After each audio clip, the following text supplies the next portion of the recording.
Vamos a tener nuestro tercer tema de la serie Enfrentando tus gigantes. Hoy voy a tocar un tema que he titulado Mirando al poderoso gigante. Mirando al poderoso gigante. Y voy a tomar un texto de Jeremías capítulo 20, versículo 11, y dice así: Mas Jehová está conmigo como poderoso gigante. Por tanto, los que me persiguen tropezarán y no prevalecerán. Serán avergonzados en gran manera, porque no prosperarán. Tendrán perpetua confusión que jamás será olvidada. La vida cristiana es una guerra constante. Día tras día nos enfrentamos a enemigos que muchas veces parecen gigantes, imposibles de vencer. El apóstol Pablo comparaba a un cristiano con un soldado. Un soldado es alguien que va a la guerra. A Timoteo le dijo en su segunda carta, capítulo 2, versículo 3: Tú pues sufre penalidades como buen soldado de Jesucristo, que anda en la milicia. A los efesios Pablo les escribió y les dijo que nuestra guerra, nuestra lucha, nuestras batallas no es propiamente contra personas de carne y hueso, sino contra huestes espirituales de maldad, que si los comparamos con nuestras fuerzas que tenemos, son como gigantes delante de nosotros. Y ahí está real la guerra que tenemos cotidianamente. La palabra de Dios nos promete la victoria si ponemos nuestra fe en Dios. Es el único requisito que pide. Recordemos a Josué y a Caleb. Ellos no se intimidaron ante los gigantes que había en la tierra que Dios les había prometido. Ellos pusieron su fe en el gigante que estaba atrás de ellos, respaldándolos. Déjame contarle una historia. Tuve un amigo hace muchos años, él ya murió, está con el Señor. Él era un pastor muy apreciado por Casa de Oración. Y hace muchos años me contó una historia que cuando él estaba en la primaria, en primer año, él tenía un hermano mayor que estaba en sexto año. Y había un chico ahí de su salón que le hacía bullying y le quitaba la torta, le quitaba el lonche, lo asediaba, lo agredía.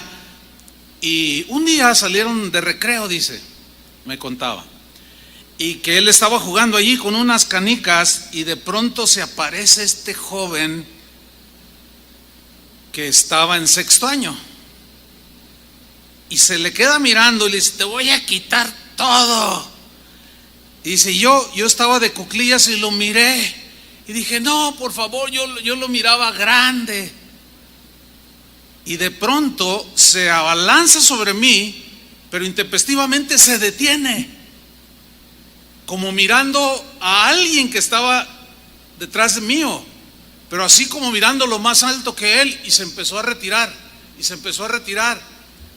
y salió corriendo. Dice: entonces yo me levanté y miré hacia atrás, ¿y quién creen que estaba atrás de mí?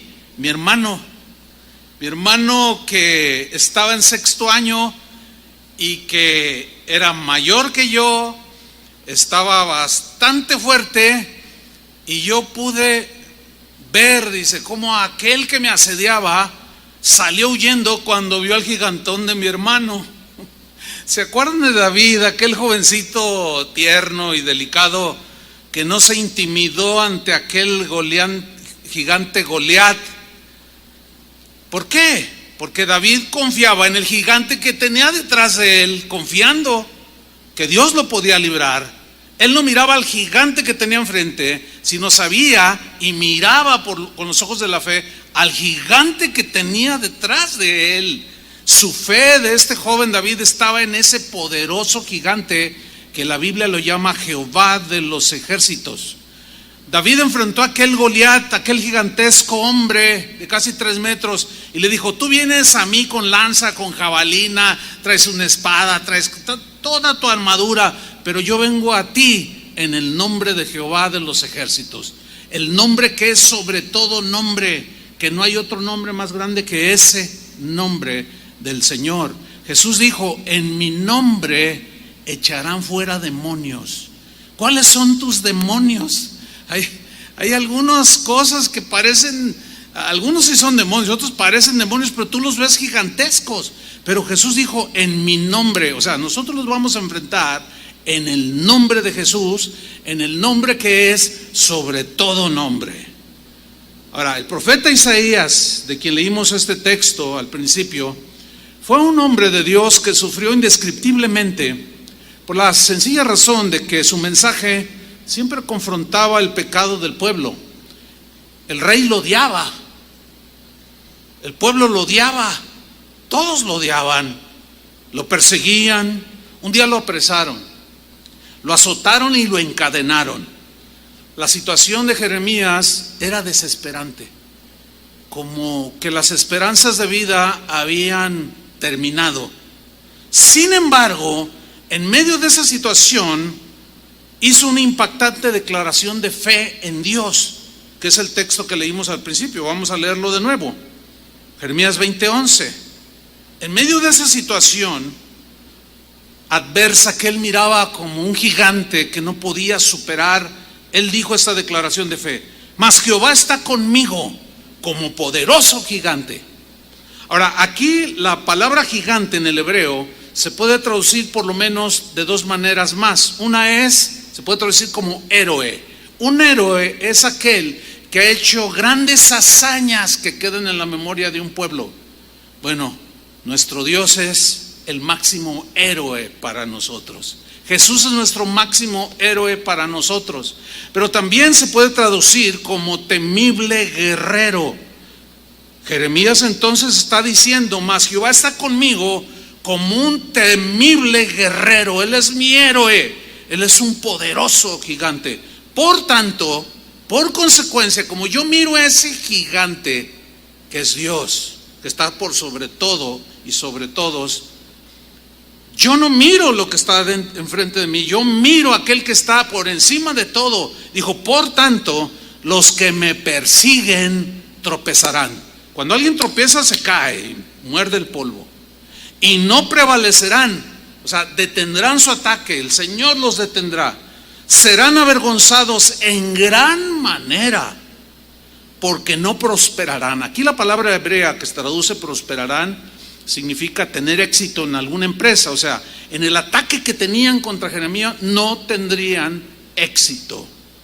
Tendrán perpetua confusión que jamás será olvidada. Esta es una extraordinaria declaración de fe que tenía Jeremías.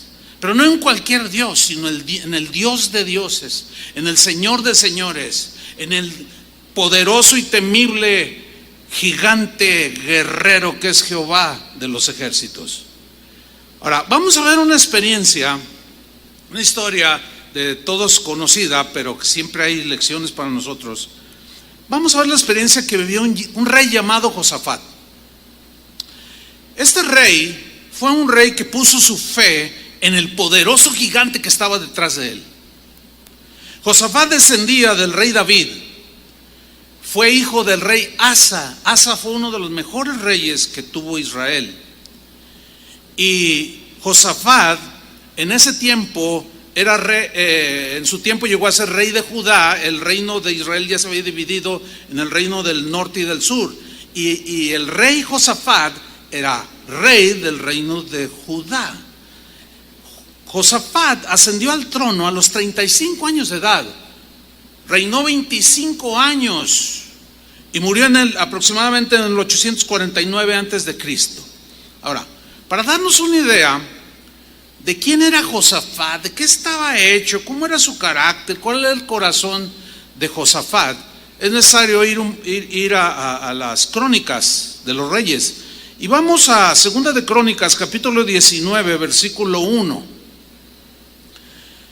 Dice así: Josafat, rey de Judá, volvió en paz a su casa en Jerusalén, y le salió al encuentro el vidente Jehú, hijo de Hananí, y le dijo al rey Josafat: ¿al impío das ayuda, rey?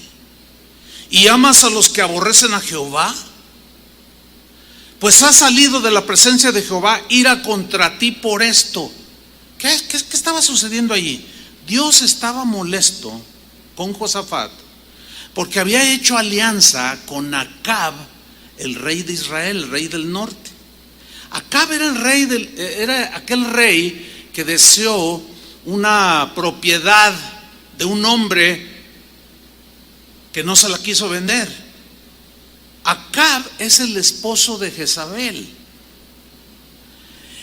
Y Josafat hizo una alianza con Acab, y obviamente como tolerando todos los desmanes, porque fue de los peores reyes que tuvo el reino de Israel.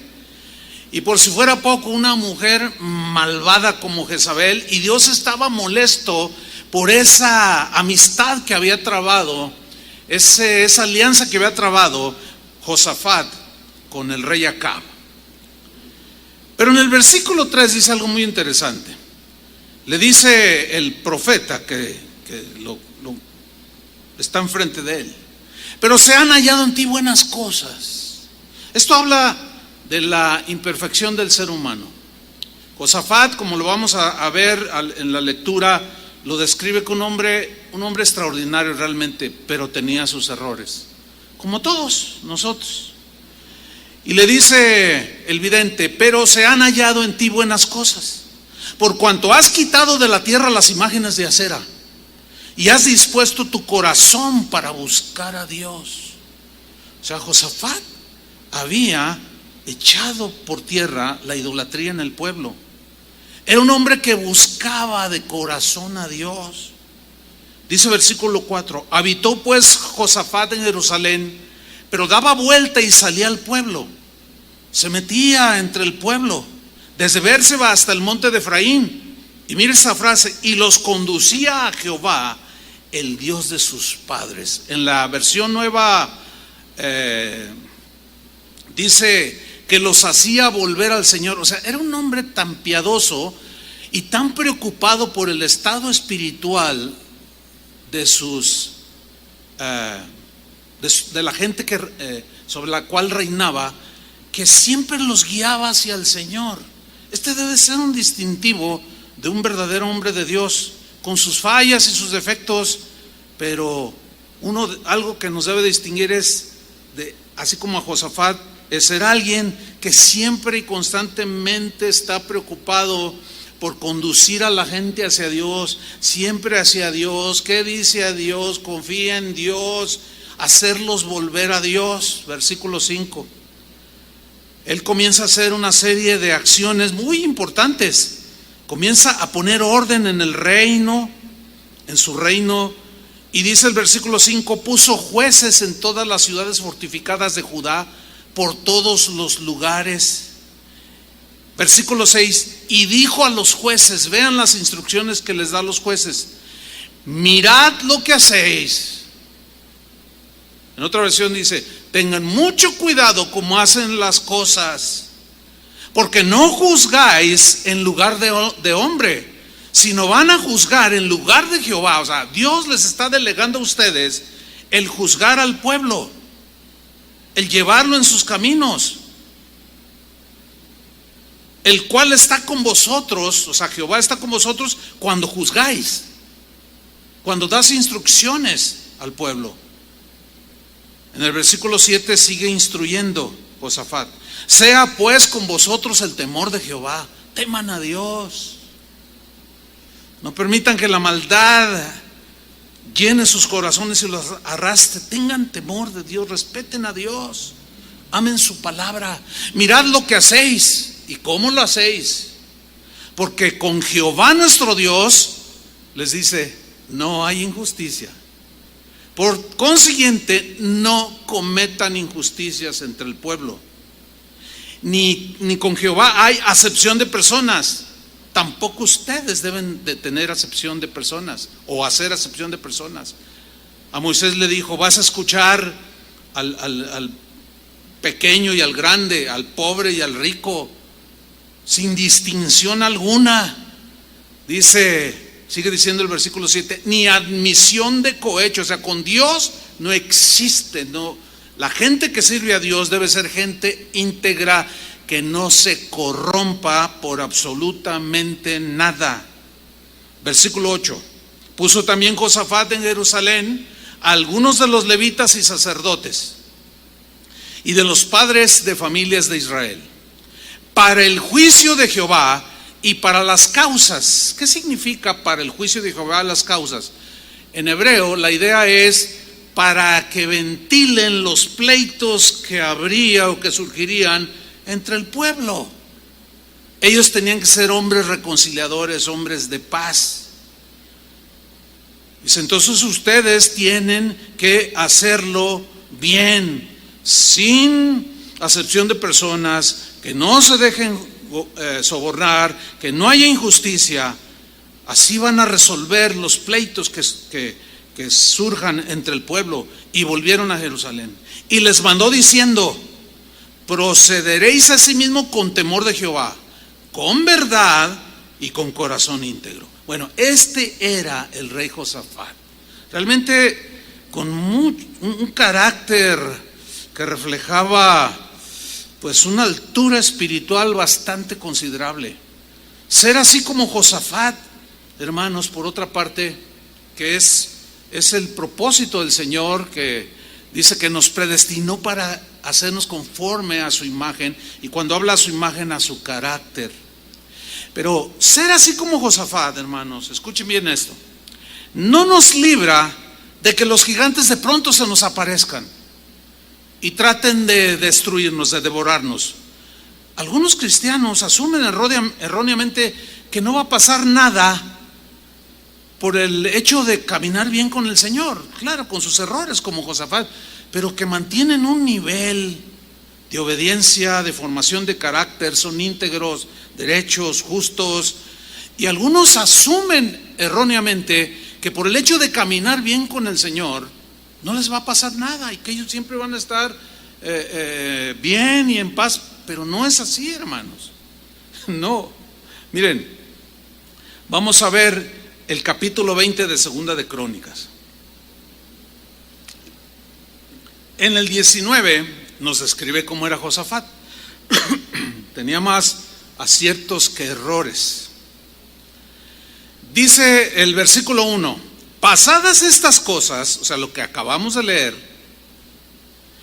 aconteció que los hijos de Moab y de Amón, y con ellos otros de los amonitas, vinieron contra Josafat a la guerra. Ahí está. El hecho de ser un hombre de Dios, con temor de Dios, un hombre justo, recto, íntegro, no lo libró de que enemigos de pronto se levantaran en contra de él y de sus gobernados y vinieron contra Josafat a la guerra. Versículo 2, y acudieron algunos y dieron aviso a Josafat diciendo, contra ti, le dicen, contra ti, rey, viene una gran multitud del otro lado del mar y de Siria, y aquí están en Asesón Tamar, que es en Gadi. Es bueno decir y recordar que Josafat en ese tiempo tenía un ejército de un poco más de 1,000,000 de soldados, un ejército bastante numeroso. Pero la alianza que habían hecho estas tres naciones vecinas había juntado por lo menos 3 millones, los triplicaban en número. Era un gigantesco ejército al cual humanamente era imposible vencer. Vemos entonces aquí a Josafat teniendo enfrente de él un gigantesco ejército. Versículo 3, vamos a ver la reacción de Josafat. Entonces él tuvo temor. Bueno, sí, la Biblia nos dice múltiples veces, no temáis, no tengas temor. Sin embargo, la reacción de Josafat es totalmente entendible, es una reacción totalmente humana, es una reacción natural. Quien diga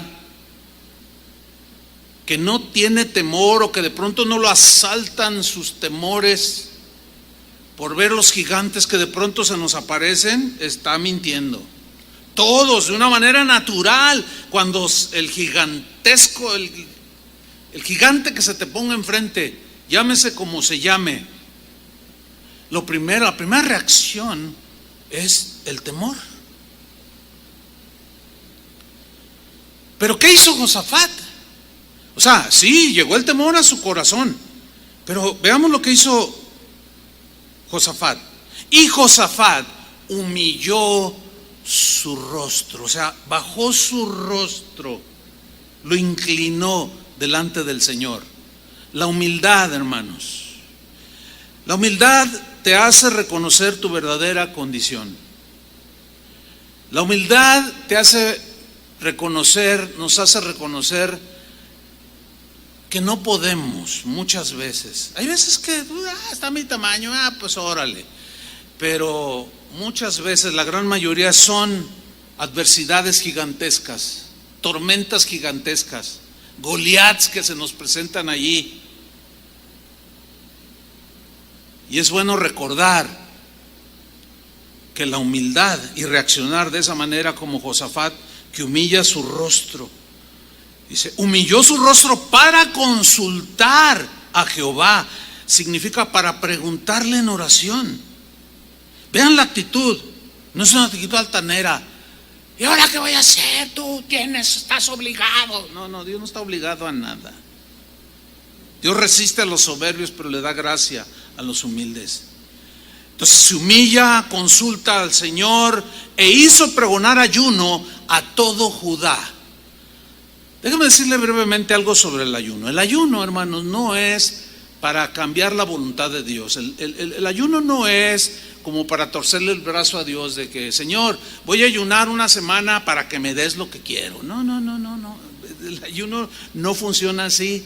Quien lo use de esa manera no lo ha entendido. El ayuno es la aflicción del espíritu, del corazón, en una actitud humilde. El ayuno al que le sirve es al que se humilla y ayuna, porque el ayuno y el estar en contemplación y en reflexión nos ayuda a reconocer nuestros errores, nos ayuda a recordar al Dios que nos sacó de muchas batallas anteriormente. Empezamos a alinearnos. El ayuno sirve para que nosotros nos alineemos a la voluntad de Dios, la descubramos. El ayuno sirve para encontrar la dirección de Dios, que entre tantas voces y gigantes que brincan por todos lados, a veces no podemos escuchar. Y el ayuno y la quietud y la aflicción nos ayudan a sintonizarnos con el Señor. Ese es el propósito del ayuno literal, de dejar de comer, buscar a Dios. Versículo 4. Y se reunieron los de Judá, o sea, se le unió el pueblo, lo seguían, para pedir socorro a Jehová. Y también de todas las ciudades de Judá vinieron a pedir ayuda a Jehová. Ellos recordaban los salmos. Por ejemplo, el 46 versículo 1, que los salmos eran cantados. Y de pronto en ese ayuno y oración viene la retroalimentación espiritual. Y recordaban salmos como el 46 versículo 1. Dios es nuestro amparo, Dios es nuestro amparo y fortaleza, nuestro pronto auxilio en las tribulaciones. Señor, tú eres nuestro amparo, yo no puedo, fortaléceme, Señor, auxíliame en esta tribulación que la veo tan gigantesca, como que no voy a salir vivo de esta. Pero tú eres nuestro amparo, Señor, y fortaleza. Cántalo. Y ellos lo cantaban. Sigamos el versículo 5. Entonces Josafat se puso en pie en la asamblea de Judá, de Jerusalén, en la casa de Jehová. Estaba repleta la casa del Señor en ese momento. Se habían ido a refugiar a la casa, a ese templo maravilloso que Salomón había construido, y estaban delante del atrio nuevo, una remodelación que habían hecho había miles de personas allí, no todo el pueblo, no todos cabían. Ahora, déjeme decirle algo. El rey Salomón había construido ese templo donde Josafat y el pueblo estaban en ese momento.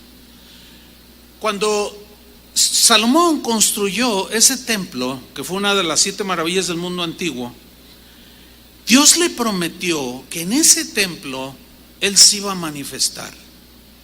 Que cuando ellos entraran a ese templo, en su aflicción, en su enfermedad, en su dolor, cuando los enemigos los asediaran, si ellos oraban en ese templo, Él los escucharía. Esa era una promesa. Cuando Salomón inauguró ese templo, en 2 de Crónicas 6:34, en su oración que hizo, que ustedes pueden después ver toda la historia de Salomón cuando construye el templo, pero el día que lo puso en operación, 2 de Crónicas 6:34, entre otras cosas, Salomón está orando en respuesta a la promesa de Dios, y dice Salomón:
si tu pueblo saliera a la guerra contra sus enemigos por el camino que tú les enviares, y oraren a ti hacia esta ciudad. Ahora habla de los que estaban fuera y que estaban en batalla, pero y el templo estaba lejano. Ellos tenían que mirar hacia la dirección donde estaba el templo.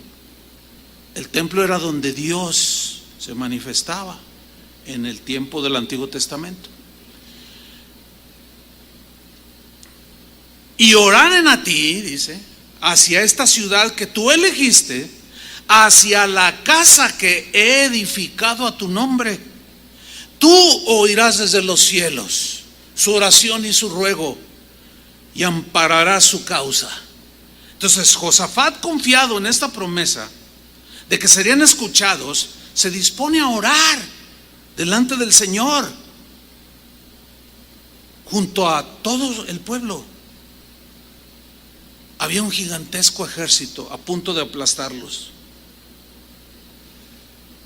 No se nos olvide, cristianos, que dice la Biblia que Jesús es el camino, la verdad y la vida. Que Jesús nos abrió el camino al Padre, a ese templo celestial, ese lugar de su morada. Y que ahora nosotros en el Nuevo Testamento no tenemos que ir a un templo literal, sino que ahora podemos entrar a su presencia con toda confianza en el lugar donde estemos. Basta con una actitud humilde y simbólicamente alzar los ojos hacia el cielo y entrar a la presencia del Señor. Hebreos 4:16 nos los dice: acerquémonos pues confiadamente, con esa misma confianza que Josafat tuvo en la promesa que le había dado a Salomón cuando inauguró el templo. Así nosotros confiadamente nos vamos a acercar ¿a dónde? Al trono de la gracia, cuando el gigante está ahí a punto de aplastarnos. Con toda confianza vamos a entrar al trono de la gracia para alcanzar misericordia y hallar gracia. Gracia es favor de Dios para el oportuno socorro. ¿Cuáles son tus gigantes? Entra a la presencia del Señor. Entra a la morada celestial, que ahora por medio de la fe tenemos acceso a ese trono de la gracia de Dios en cualquier parte donde te encuentres. No necesitamos venir a un edificio dedicado al servicio a Dios. Vamos a encontrar misericordia y gracia, favor, y de manera oportuna el Señor nos va a tender su mano. Ahora, la oración de Josafat nos enseña varias cosas, un montón. Yo voy a tocar nada más unas cuantas. Nos enseña algunas cosas para enfrentar al gigante que de repentinamente se nos viene encima para destruirnos. En primer lugar, nos enseña la oración de Josafat. Cuando él manifiesta su fe en Dios, lo primero que hace es manifiesta su fe en Dios. Versículo 6, 2 Crónicas 26. Y dijo: Jehová, Dios de nuestros padres. No le oró a nadie. Él humilla su rostro, eleva su corazón y comienza a hablarle al que está por sobre todos y sobre todo. Y dice: Jehová, Dios de nuestros padres. Yo tengo fe en el Dios de Abraham, que lo llamó del paganismo. Yo tengo el mismo Dios de Moisés, que liberó a mi pueblo de la esclavitud. Ese es el mismo Dios en quien tengo puesta mi fe. Es el mismo Dios de Jacob. Es el mismo Dios de mi padre David. Entonces él lo primero que hace es manifestar su fe en Dios. Lo mismo debemos hacer nosotros. Necesitamos tener fe. Mira, en Hebreos 11:6, texto muy conocido pero poco vivido, dice Hebreos 11:6: pero sin fe es imposible, no existe la mínima posibilidad de que Dios obre a tu favor, de que tú agrades a Dios si no tienes fe. Ahora, ¿qué es fe? Fe es tener plena confianza de que estás en la mano de Dios, de que Dios es tu retaguardia, va enfrente de ti, es tu escudo alrededor. Por la fe es la única manera de agradar a Dios. Si alguien no la tiene, es imposible. No se puede acercar a Dios porque no tiene fe. Porque es necesario, dice, es imprescindible que el que se acerca a Dios crea que le hay. Por eso todo ese tipo de oraciones de: ay, pastor, yo oro y Dios nunca me escucha. Guarde silencio. Ese no es el lenguaje de la fe, es un lenguaje de duda, y está dudando de que Dios lo está escuchando y que Dios no está con usted. Es necesario que el que se acerca a Dios crea que le hay.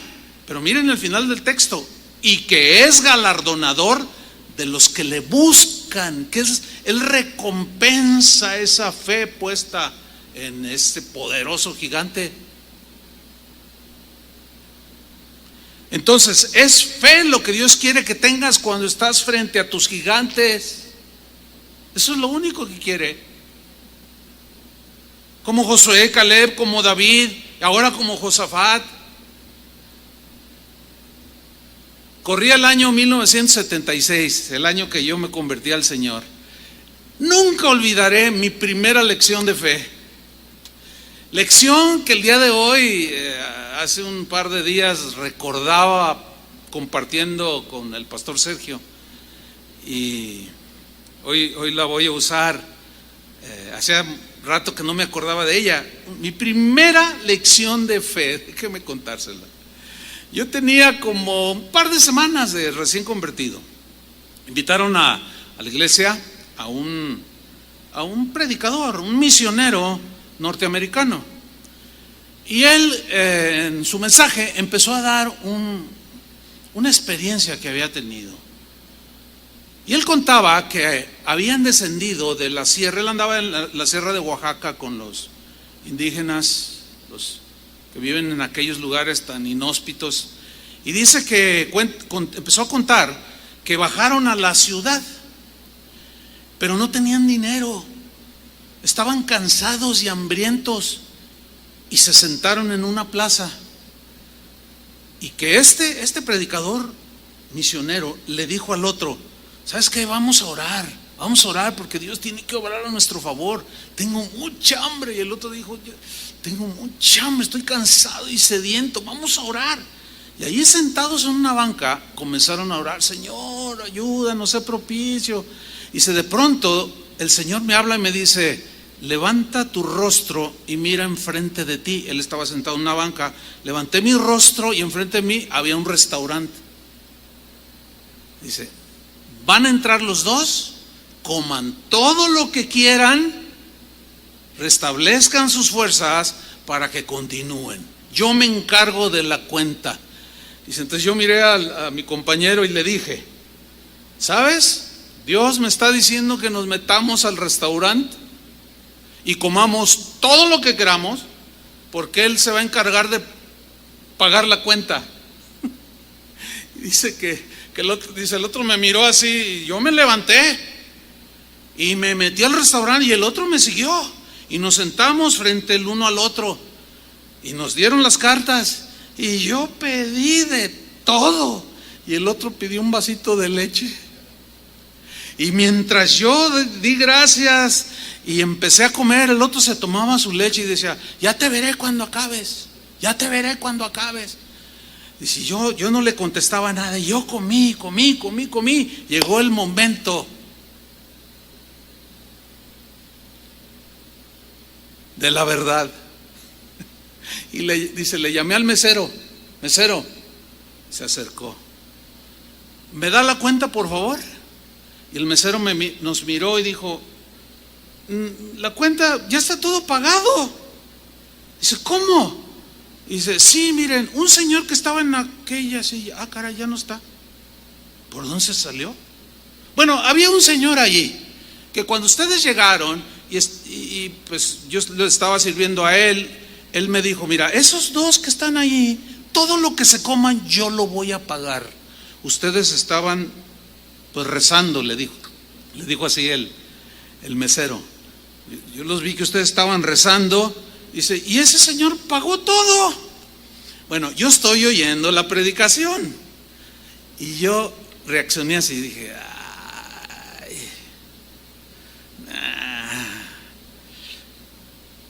me quedé con eso así como de: ay, ¿a poco? Bueno, a la siguiente semana, 3 semanas de convertido, mi primera lección de fe, el Señor me puso en el corazón ir a San Luis Potosí a compartirle el evangelio a mi familia. Y fui. Cuando llego a la casa de mis abuelos, me encuentro con que no había nadie, pero una vecina escuchó los toquidos y me dijo: salieron los señores. Yo soy su nieto. No, han de regresar como hasta, era como mediodía, como las 12, como hasta las 5. Dice: pues los vi que iban así pues arreglados, o no sé a qué hora regresarán. Dice: pero si quiere déjeme su maleta aquí. Y donde ellos vivían era muy céntrico, ahí en la ciudad de San Luis Potosí. Dice: mientras pues vais a pasear. Y dije: bueno. Entonces me acordé que y cuando vaya a San Luis se lo recomiendo. Hay unos negocios que venden tortas, que son lonches, pero son, bueno, para mí las mejores tortas que hay. Entonces dije: no, y se llaman Las Tortugas. Entonces dije: no, pues voy a aprovechar para irme a comer unas 3 tortas ahí en Las Tortugas. Y llegué y pedí una torta, y mientras me la comía, el Señor me habló y me dijo: ¿tú crees que yo puedo pagar tu cuenta? Yo le dije: no, pues ¿para qué? Pues yo traigo dinero. No, pues no. ¿Tú crees que yo puedo pagar tu cuenta? Pues no. Se me hace algo tan Bueno, pedí la segunda, pedí la tercera, pido la cuenta, mesero, me da la cuenta, se me acerca y me dice: la cuenta, joven, ya está pagado. ¿Cómo que ya está pagado? Dice: mire, un señor que estaba allá, ay, ya no está.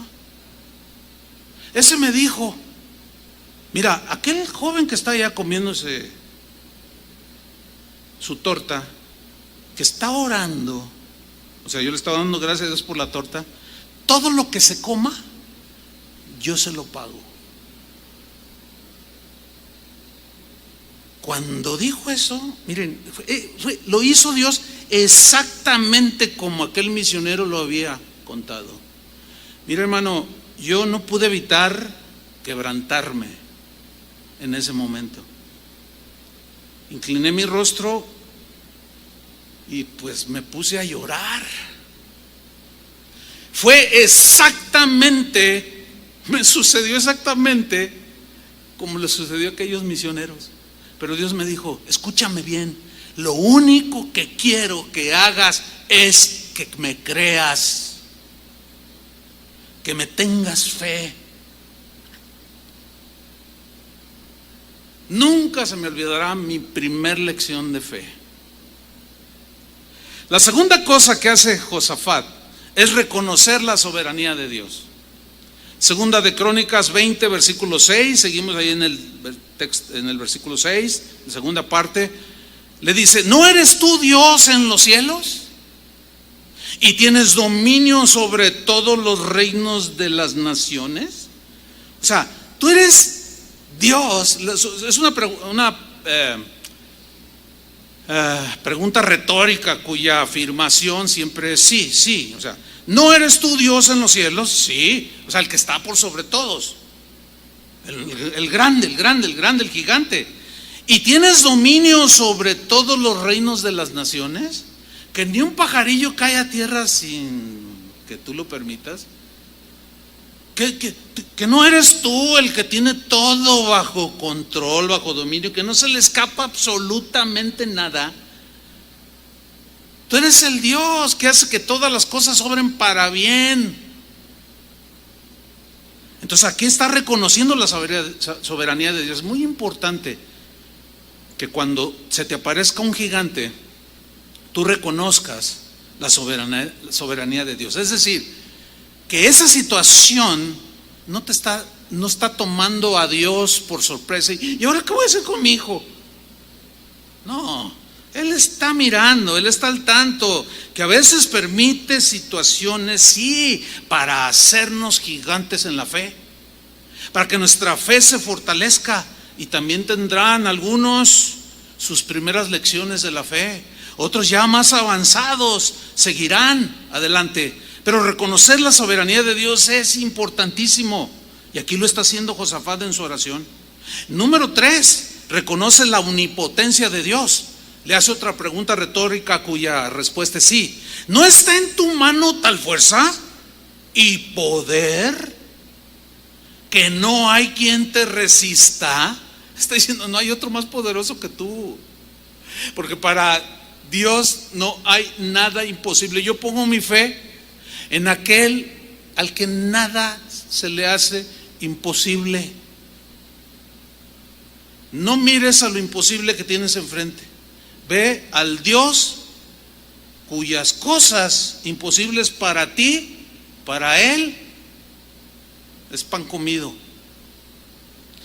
En la nueva versión dice: tú eres el gobernante de todos los reinos de la tierra. Tú eres fuerte y poderoso. Nadie puede hacerte frente. O sea, en esa oración humilde, donde está declarando su fe, donde está reconociendo la soberanía del Señor, la omnipotencia del Señor, esa es la oración que nosotros debemos de hacer cuando se te aparezcan los gigantes. Y en cuarto lugar, en la oración de Josafat, él recuerda todo lo que Dios hizo en el pasado con todo su linaje. En el versículo 7 le dice así: Dios nuestro, ¿no echaste tú los moradores de esta tierra delante de tu pueblo Israel? y la diste a la descendencia de Abraham, tu amigo, para siempre. Tú los echaste, tú los sacaste con mano poderosa de Egipto. Y estaba empezando a recordar todo lo que Dios había hecho con sus antepasados. Versículo 8, y ellos han habitado en ella, en esta tierra, y te han edificado en ella santuario a tu nombre, o sea, esta casa. Y ahora yo, recordando y agarrándome de esa promesa que le dice a Salomón, que todo el que orara en este templo, tú nos ibas a librar de tus enemigos, de nuestros enemigos. Salomón dijo, versículo 9, si mal viniere sobre nosotros o espada de castigo, o pestilencia o hambre, nos presentáremos delante de esta casa y delante de ti, porque tu nombre está en esta casa, y a causa de nuestras tribulaciones clamaremos a ti, y tú nos oirás y salvarás. ¡Qué oración!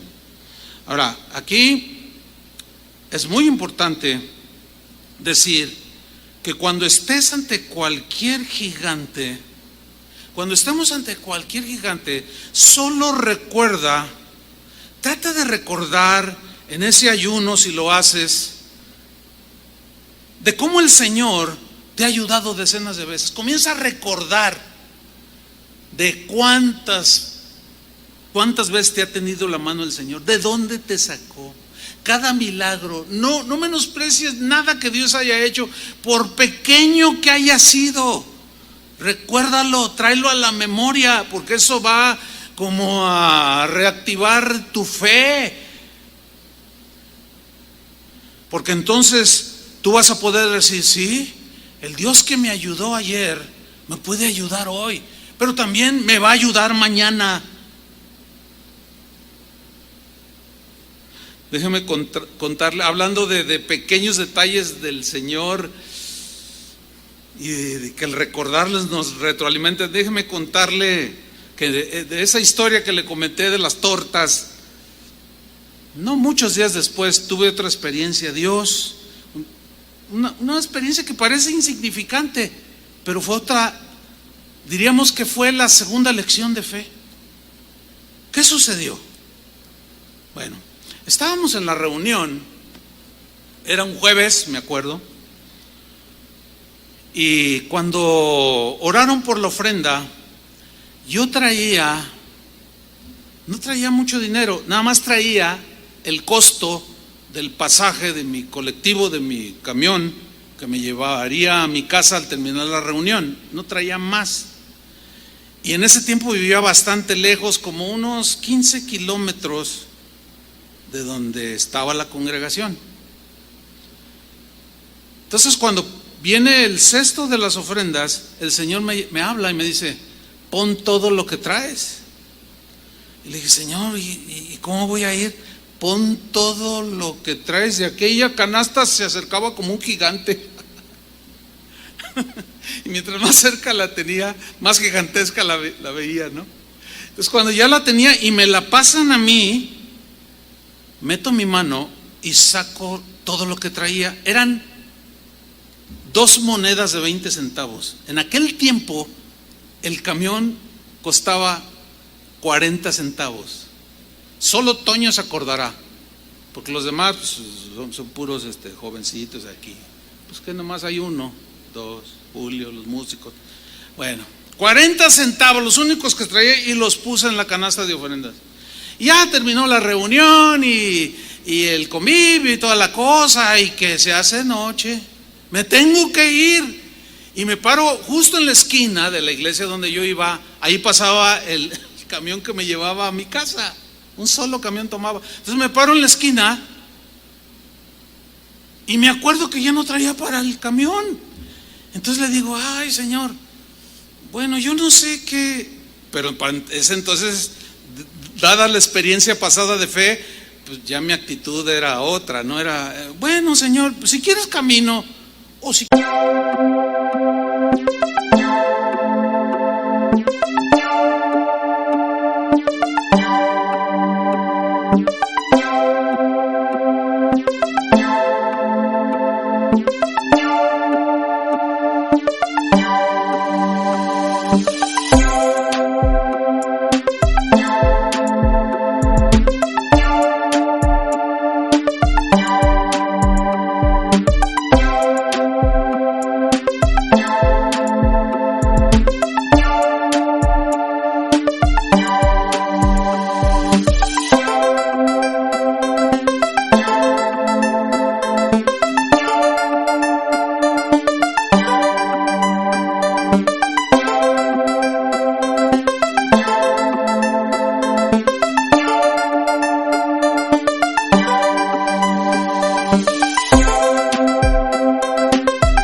¿Cómo? No sé. ¿Tú crees que yo te puedo suplir? Me dijo.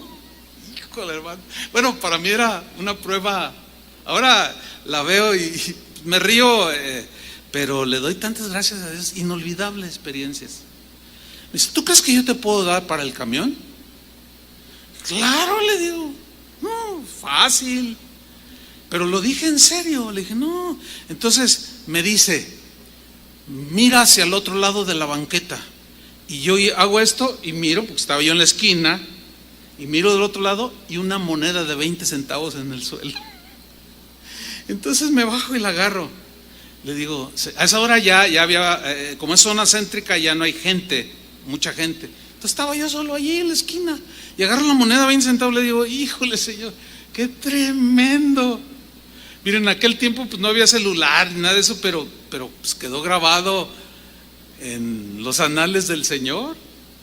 Entonces yo agarro los 20 centavos y dije, pues faltan 20 centavos. Y seguí mirando alrededor y nada. Me dice, camina rumbo a tu casa. Llego al otro lado de la banqueta, pero voy caminando con la mirada hacia abajo, creyendo que me iba a encontrar más dinero. Y a media cuadra, hermano, estaba otra moneda de 20 centavos. Me agaché, la recogí. Gracias, Señor. Me paré en la esquina, me regresé a la esquina y tomé mi camión y me llevó a mi casa. Y yo iba en el camino diciendo, Señor, con algo tan simple, sí, pero al paso de los años yo me empecé a dar cuenta de esas pequeñas experiencias de fe.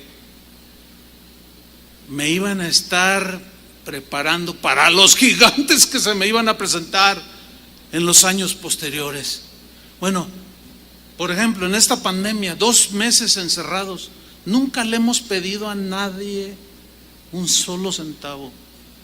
¿Sí o no, Toño? A nadie. No hemos sacado, hermanos, ¿qué vamos a hacer? No. ¿Por qué? Pues porque no estamos viendo el gigante de la pandemia. No estamos llenos de temor. Estamos viendo al gigante que está atrás de nosotros, que siempre nos ha tendido la mano. Y así ha sido.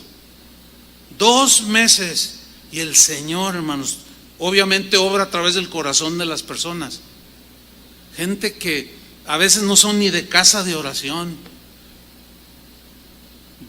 Llaman o lo traen o qué sé yo. Y nosotros tranquilos. Ha habido pastores que me han dicho, pastor, ¿y cómo se siente? ¿Y cómo le están haciendo? No, pues no estamos haciendo nada. ¿Cómo necesitan hacer algo? ¿Qué? ¿Quieres que hagamos una rifa o qué? Para pagar la renta del salón, que es bastante onerosa. O sea, los gastos. Es más, cuando regresemos, ustedes van a encontrar este lugar casi remodelado. Es increíble. Ay, gloria a Dios. Pues denle un aplauso ahí donde está usted, ahí en su casa. Porque, pues, ¿qué otra cosa Dios ha suplido? Pero sigamos con Josafat. Él continuó con la oración, versículo 10. Ahora pues, dice, he aquí, le dice el Señor, los hijos de Amón y de Moab y los del monte de Seir, a cuya tierra no quisiste que pasase Israel cuando venía de la tierra de Egipto, sino que se apartase de ellos y no los destruyese. He aquí ellos, dice, nos dan el pago viniendo a arrojarnos de la heredad que tú, Señor, nos diste en posesión. Ahora, ¿de qué se trata lo que está diciendo Josafat? Vamos a leer rápidamente, así entre paréntesis, Deuteronomio capítulo 2, versículo 1. Aquí Moisés está hablando. Voy a leer en la versión Dios, Palabra de Dios para Todos. Está narrando la travesía de Israel, dice Deuteronomio 2:1. Luego nos dirigimos de vuelta hacia el desierto en el camino al Mar Rojo, así como el Señor me había mandado. Y vagamos alrededor de la región montañosa de Seir por mucho tiempo. Luego el Señor me dijo, para los que dicen que Dios no habla, versículo 3: ustedes han estado caminando por esta región montañosa lo suficiente. Y le dice a Moisés, y Moisés dice que Dios le dijo: vayan ahora al norte. Luego dale estas órdenes al pueblo, Moisés: ustedes están pasando por el territorio de sus hermanos, los descendientes de Esaú, que están viviendo en Seir.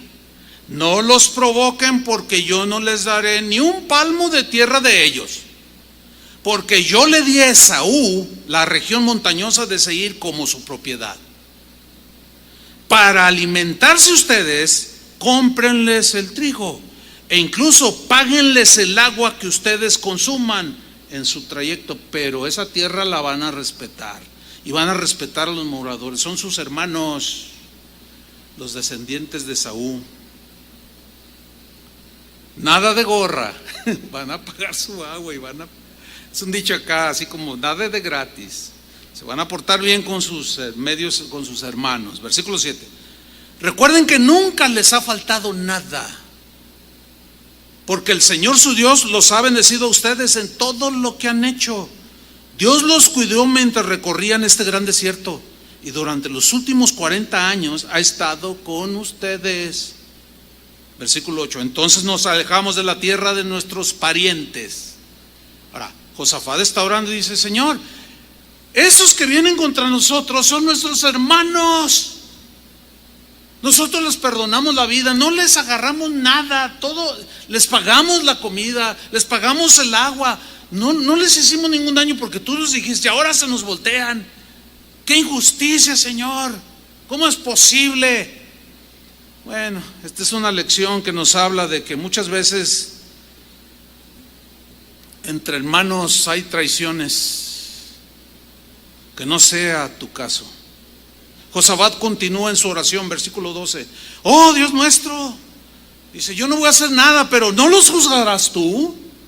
O sea, está depositando en él la causa, en Dios. Es lo que tenemos que hacer nosotros, depositar en Dios. Si es injusticia, el gigante que sea, porque nosotros, vuelve a mirarse a sí mismo dentro de su corazón, sigue la humildad gobernándolo, porque nosotros no hay fuerza con tan grande multitud que viene contra nosotros, Señor. Nosotros no podemos, cuando mucho tengo 1.160.000 soldados, y aquellos son más de 3 millones. No podemos, Señor. Además, los descendientes de Saúl son hombres. El tipo era cazador, era un hombre diestro en las armas, manejaba el arco, todo. No, son guerreros tremendos. No podemos, Señor. Y luego dice una frase tremenda. Dice Josafat: no sabemos qué hacer. Wow. ¿Has estado en alguna ocasión, en alguna situación en que no sabes qué hacer? Yo sí, muchas veces. Ahora, aquí viene una pregunta bien interesante. ¿Qué hacer cuando no sabes qué hacer?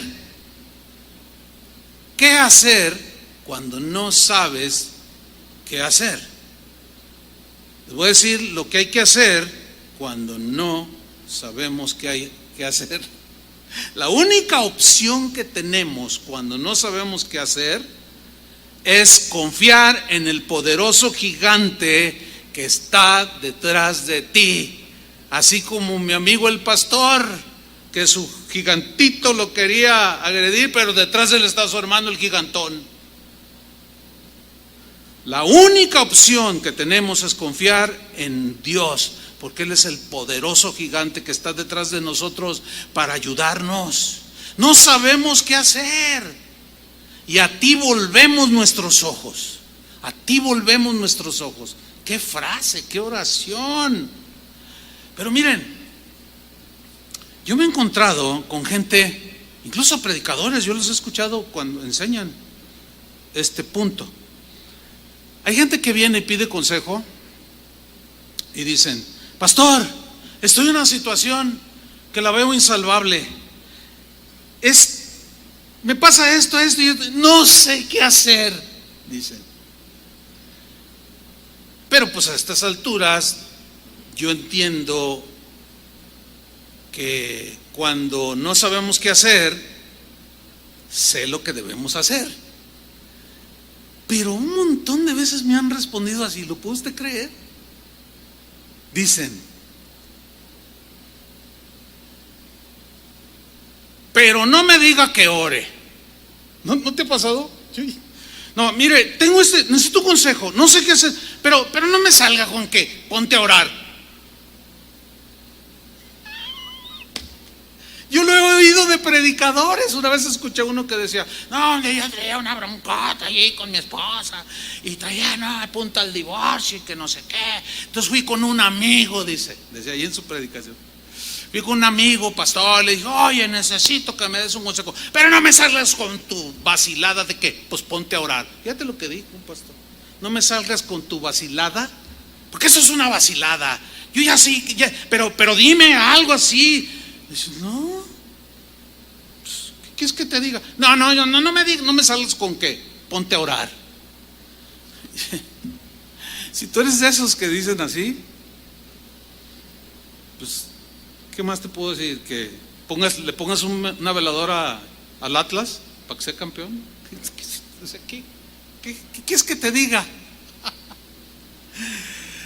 Ay, eso es precisamente lo que hizo Josafat.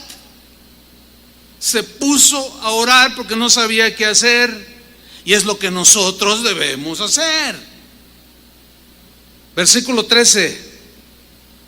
Y todo Judá estaba en pie delante de Jehová con sus niños y sus mujeres y sus hijos.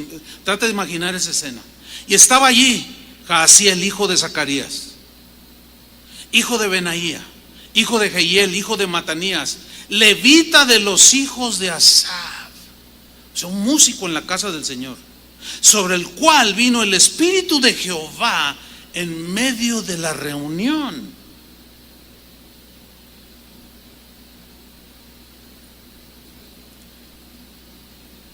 Vino una palabra profética en ese momento clave. Y dijo Jaasiel, oíd. O sea, escuchen, ya no escuchen el rugir de ese enorme ejército de gigantes. Ya no escuchen eso. Oíd, acá está, atención, Judá todo, y vosotros moradores de Jerusalén. Y luego dice, y tú, rey Josafat. Supongamos que el templo era grande y vamos a suponer que estaba unos 30 metros por allá, Josafat acá adelante. Y tú, rey Josafat, le dice. Yo me imagino esa escena de haber sido impactante, ¿no? Y tú, rey Josafat, Jehová te dice así. Qué importante es que realmente hable el Señor, porque el día de hoy hay cada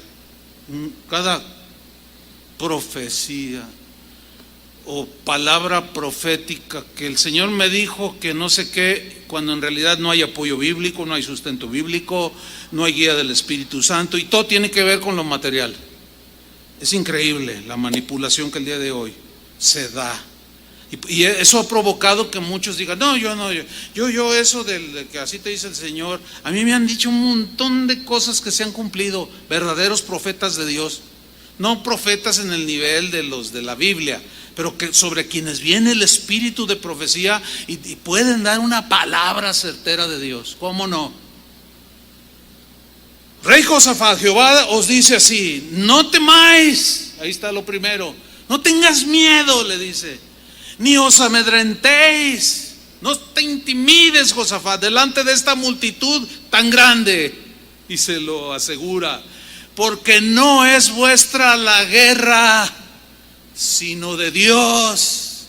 Hace rato ya me han venido preguntando algunos hermanos, oye hermanos, si hay rumores de que las cosas ya no van a ser iguales, de que ya se van a cerrar las iglesias, ya no, que la iglesia la quieren destruir. La iglesia es indestructible, las puertas del infierno no prevalecerán. Si así nos quedáramos sin podernos reunir, pues seguimos como ahorita lo estamos haciendo, ¿o no? Nada puede detener al ejército de Dios. Entonces aquí Josafat dice, Jaziel le dice a Josafat: no es vuestra la guerra, sino de Dios. Y luego le empieza a dar instrucciones de cómo enfrentar a ese gigantesco ejército. Ahí es donde entra lo que Romanos dice, que los hijos de Dios somos guiados por el Espíritu Santo. Yo puedo tener mis experiencias de fe y desafíos y confrontación contra gigantes, y he vencido muchos, pero no necesariamente van a ser las mismas instrucciones de cómo hacerlo. Conmigo Dios usó mi duda de aquellos misioneros, de que les pagaron la cuenta, así lo quiso hacer, pero generalmente no es así. Por eso los hijos de Dios somos guiados por el Espíritu Santo. Por eso es que cada uno tiene que ir delante de Dios. Acércate con confianza y pregúntale a Dios, y Dios te va a responder y te va a dar dirección clara. Y le dice: mañana descenderéis contra ellos. He aquí que ellos subirán por la cuesta de Cis y los hallaréis junto al arroyo, antes del desierto de Jeruel. Dice el 17: no habrá para qué peleéis vosotros en este caso. Miren, qué parte de este texto tan interesante, importante. Quiero hacer algunas anotaciones. No habrá para qué peleéis vosotros en este caso. Lo que le está diciendo es: en este caso, Josafat, no va a ser como las batallas que libró David, que agarró una onda y le clavó una piedra en la frente al gigante. No vas a ser como tu padre Asa, que se peleó contra él y los destruyó a espadazos. No. Porque Dios obra de diferentes maneras, como Él quiere. Por eso es importante y fundamental reconocer la soberanía de Dios, que Él obre como Él quiere. Tú haces tu oración, pero la respuesta de Dios puede ser como Él quiere, no como nosotros queremos. ¿Cómo conquistó Josué Jericó? No fue a espadazos, no fue con ondas. Dios le dijo: da vueltas durante 6 días, y al séptimo día vas a gritar y las murallas van a creer. Y Josué lo creyó, dice en Hebreos 11, y que por la fe cayeron los muros de Jericó, que eran unos muros enormes, eran inexpugnables, nadie podía entrar a esa ciudad, pero Dios derribó esas murallas. Pero Josué tuvo que ejercer su fe, y el pueblo también. Gedeón, con cántaros y unas teas ahí, hizo huir ejércitos con 300. O sea, la guerra se pelea a la manera de Dios,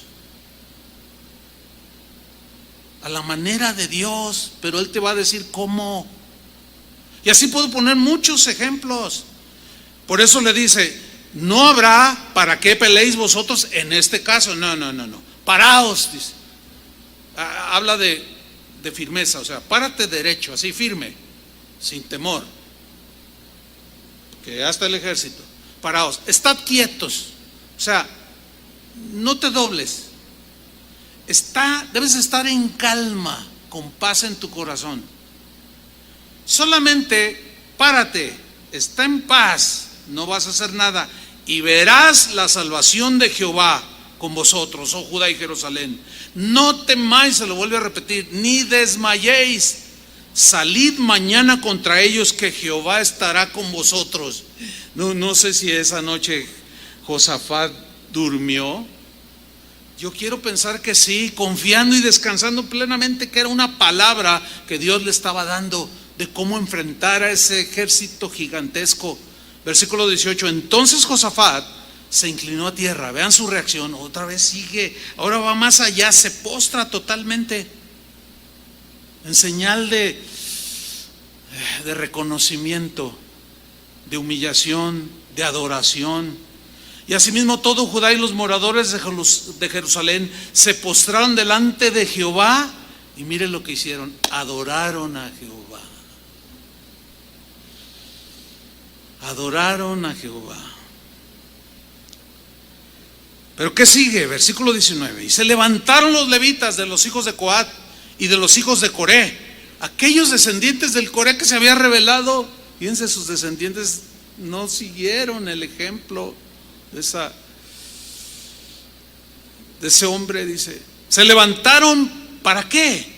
Para alabar a Jehová, el Dios de Israel, con fuerte y alta voz. Aquí el verbo alabar es un verbo, es una palabra en el hebreo que es la palabra jalel. La definición de jalel, que traduce por alabanza, alabar aquí, significa lo siguiente: alabar a Dios a grito abierto, sin medir volumen. Tiene una connotación muy interesante esta palabra jalel, usted lo puede estudiar, que es alardear. Es decir, ellos iban a cantar, siempre cantaron los salmos, y cantaron los salmos donde decían: ¿quién como tú, oh Jehová? O sea, estaban alardeando del Dios que tenían, alardeando en el buen sentido, obviamente, porque toda su confianza estaba en ese gigante que estaba detrás de ellos velando sus sueños. Entonces, ellos se pusieron a alabar a Dios con una alabanza que rebasó los 90 decibeles permitidos en la actualidad, con fuerte y alta voz. Y cuando se levantaron por la mañana, fíjate, se despertaron con alabanza. Sí, hay que despertarse con alabanza.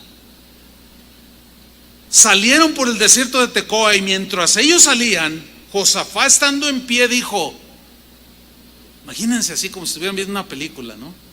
Y ahí Josafat, y le dice al pueblo: oídme, escuchen, Judá y moradores de Jerusalén, creed en Jehová vuestro Dios. Wow. Créanle a Dios, créanle a Dios, no duden, Dios está con nosotros. No nos va a abandonar, no nos va a dejar. Recuerden cuántas veces sacó a Israel de sus problemas y situaciones. Su misericordia es para siempre. Créanle a Dios y estaréis seguros, o sea, tendrán paz, tendrán tranquilidad, nada los moverá y serán como árboles plantados, seguros. El viento podrá moverlos, pero jamás desarraigarlos. Creed a Jehová vuestro Dios y estaréis seguros. Creed a sus profetas y seréis prosperados. Aquí prosperados significa verán la victoria. Pero aquí donde dice creed a sus profetas, el día de hoy es difícil enseñar esto. ¿Por qué? Porque se ha soltado una jauría de falsos profetas que hablan de su propio corazón, cosas que Dios jamás dijo, y mucha gente los está creyendo. Pero ¿cómo saber que alguien que dice algo de parte de Dios viene de Dios? Lo único a donde podemos nosotros ir es a la palabra de Dios, que es como un faro que nos alumbra, que nos dice: acá está la tierra, sigue derecho, sigue derecho. Crean en los verdaderos hombres de Dios. Por eso tienen que tener discernimiento todos los cristianos, y les va a ir bien, van a salir adelante. Crean a la palabra. Hay muchos hombres de Dios genuinos el día de hoy. Versículo 21: y ha habido consejo con el pueblo, puso algunos que cantasen y alabasen a Jehová, vestidos de ornamentos sagrados. Fíjate, aquí cantar y alabar viene de la misma raíz hebrea, jalel. O sea, háganlo de manera desinhibida, levanten sus manos, levanten su voz, canten fuerte, mientras salía la gente armada, y que dijesen: glorificad a Jehová, porque su misericordia es para siempre. Este es el Salmo 136, ahí se los dejo de tarea. Duérmase con este salmo, despiértese con este salmo. Y empezaron a cantar: glorificad a Jehová, porque su misericordia es para siempre. Y cantaban y cantaban. Y ese salmo, bueno, habría que leerlo, no tenemos tiempo ahora para ver cómo lo cantaron ellos. Y cuando comenzaron a entonar cantos de alabanza, Jehová puso contra los hijos de Amón, de Moab Y del monte de Seir, eran tres que se habían aliado. Dice que Dios puso las emboscadas de ellos mismos que venían contra Judá y se mataron los unos a los otros. ¿Qué fue lo que hizo Dios? Yo estaba buscando en los ¿qué decían los hebreos el día de hoy sobre esta batalla? Y algunos rabinos ahí que consulté algo de sus escritos para ver su opinión sobre esto que había sucedido. Ellos decían, casi todos coincidían, decían, no sabemos lo que pasó, porque la Biblia no dice.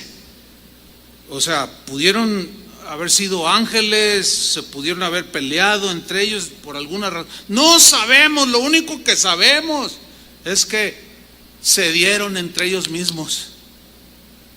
Y empezaron a matarse entre ellos mismos, a pelearse entre ellos mismos. Versículo 23, porque los hijos de Amón y Moab se levantaron contra los del monte de Seir. O sea, dos se conformaron, dijeron, no, pues vamos a surtirnos a los descendientes de Saúl y vamos a darles, dice, para matarlos y destruirlos. Y cuando hubieron acabado con los del monte de Seir, cada cual ayudó a la destrucción de su compañero.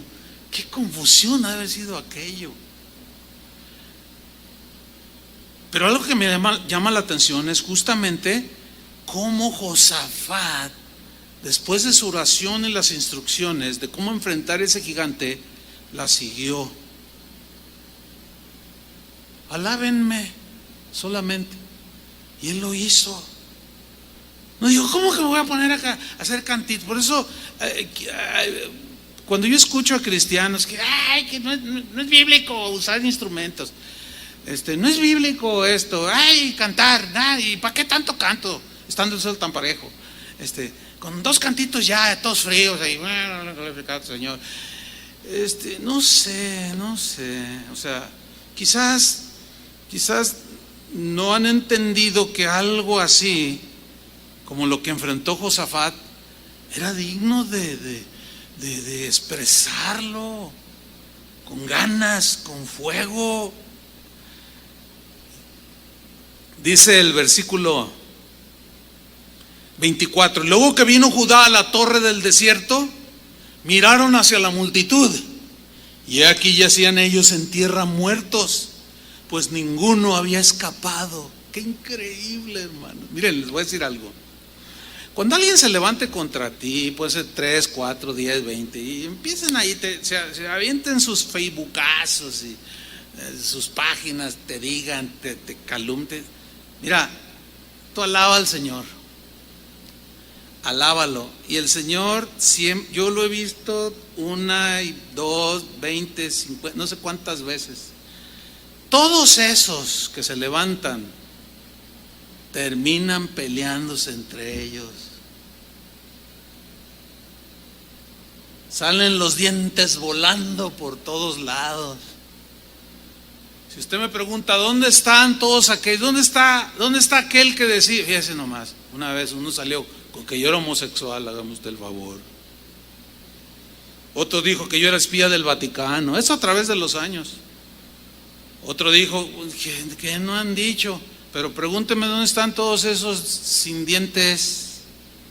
¿Dónde están? Yo nunca levanté un dedo, ni lo voy a hacer. Mejor alabo a Dios. Los perdono en mi corazón, o hago la guerra que ya no es contra carne y sangre. Ahora nuestras armas de la milicia no son carnales, son espirituales. Y así es como hemos enfrentado a los gigantes. Pero ahí no termina la historia, vámonos hacia el final. Dice versículo 25, vinieron entonces Josafat y su pueblo a despojarlos. Hallaron entre los cadáveres muchas riquezas. Acuérdense que eran como 3 millones de personas. Ese es el cálculo que dicen algunos. Así vestidos como alhajas preciosas que tomaron para sí. Tantos, dice, que no los podían llevar. Mira lo que dice. 3 días estuvieron recogiendo el botín porque era mucho. Híjole. Dice el versículo 26, y al cuarto día se juntaron en el valle de Beraca, porque allí bendijeron a Jehová. Y por esto llamaron el nombre de aquel paraje el valle de Beraca hasta hoy. El valle de Beraca. Mire, Beraca significa, en hebreo, significa bendición. Pero la raíz de donde viene la palabra Beraca es de un vocablo hebreo que es Barak. Y Barak es una de las 7 palabras que encontramos en la Biblia que se traducen por alabanza. Interesante, ¿no? O sea, según algunos entendidos, también se puede traducir en el valle de la alabanza. ¿Qué te pareció, Chuy? Interesante, ¿no? Este es el valle, este valle será llamado el valle de la alabanza porque no fue con espada ni con ejército, sino con su espíritu, con su alabanza. Y como dijo uno de los profetas, el golpe que le des al enemigo no va a ser con espada, va a ser con panderos y arpas. Es una manera de hacer la guerra poco conocida. Y llamaron el nombre de aquel valle el valle de la bendición. Valle de la alabanza que les trajo la bendición. Dios descendió como poderoso gigante. Algo hizo que destruyó a todos los enemigos de Israel. Y terminamos versículo 27. Y todo Judá y los de Jerusalén y Josafat a la cabeza de ellos volvieron para regresar a Jerusalén gozosos, porque Jehová les había dado gozo liberándolos de sus enemigos. Y vinieron a Jerusalén con salterios. Mire a dónde metieron los salterios, las arpas, las trompetas. ¿A dónde las metieron? A la casa de Dios. Digo eso para los que dicen que pues en la casa de Dios no debe de haber pero bueno, está bien. Si alguien no quiere meter ni una guitarrita a capela, está bien, pues nosotros le damos duro, ¿sí o no, Chuy? Pues con lo que haya, con lo que tengamos a la mano. Pues Josafat y los que pudieron entrar llegaron con salterios, arpas, trompetas y se metieron a la casa de Jehová. Y el pavor de Dios cayó sobre todos los reinos de aquella tierra, cuando oyeron que Jehová había peleado con los enemigos de Israel. Y el reino de Josafat tuvo paz, porque su Dios les dio paz en todas partes. Conclusión, hermanos: nunca mires a los gigantes que están frente a ti. Mira al poderoso gigante que está detrás de ti para defenderte. Amén. Oremos. Señor, muchas gracias. Gracias porque a través de tu palabra, Señor, encontramos tanto aliento. Encontramos alimento para nuestra alma en medio de las batallas, en medio de las tempestades, en medio de las pandemias, donde se levantan adversidades como gigantes, como demonios.